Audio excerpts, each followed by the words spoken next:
ఈరోజు అరకులో ఇఫ్తార్ నెక్స్ట్ లెవెల్‌గా జరిగింది. నేను కూడా ఎక్స్‌పెక్ట్ చేయలేదు ఈ రేంజ్‌లో ఉంటదని చెప్పి. హాయ్ గైస్ అందరికి. ఇది రంజాన్ 30 డేస్ ఛాలెంజ్‌లో డే 27. మార్నింగ్ 4కి లేచి బ్రష్ చేసి సెహరీలో ఉప్మా, డ్రై ఫ్రూట్స్ తిన్నా. తర్వాత మజ్జిగ తాగి సెహరీ కంప్లీట్ చేశా. సెహరీ అయ్యాక ఫజర్ నమాజ్ కూడా కంప్లీట్ చేసుకున్నా.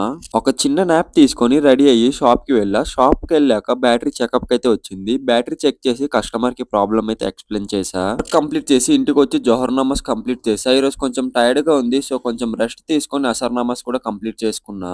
కానీ ఈరోజు ఇఫ్తార్ చాలా స్పెషల్‌గా ఉంది. ఎందుకంటే మా ఇఫ్తార్ పార్టీకి ఈరోజు district collector sir, assistant collector sir, Donnudara sir, Giddeswari madam, అలానే Araku SI and CI sir, వాళ్ళతో పాటు చాలా మంది గవర్నమెంట్ ఆఫీసర్స్ కూడా వచ్చారు. వాళ్ళ ప్రెజెన్స్ తో ఆ అట్మాస్ఫియర్ చాలా గ్రాండ్ గా మారిపోయింది. అందరం కలిసి ఇఫ్తార్ చేసాం. ఆ మూమెంట్ చాలా పీస్ఫుల్ గా అండ్ స్పెషల్ గా అనిపించింది.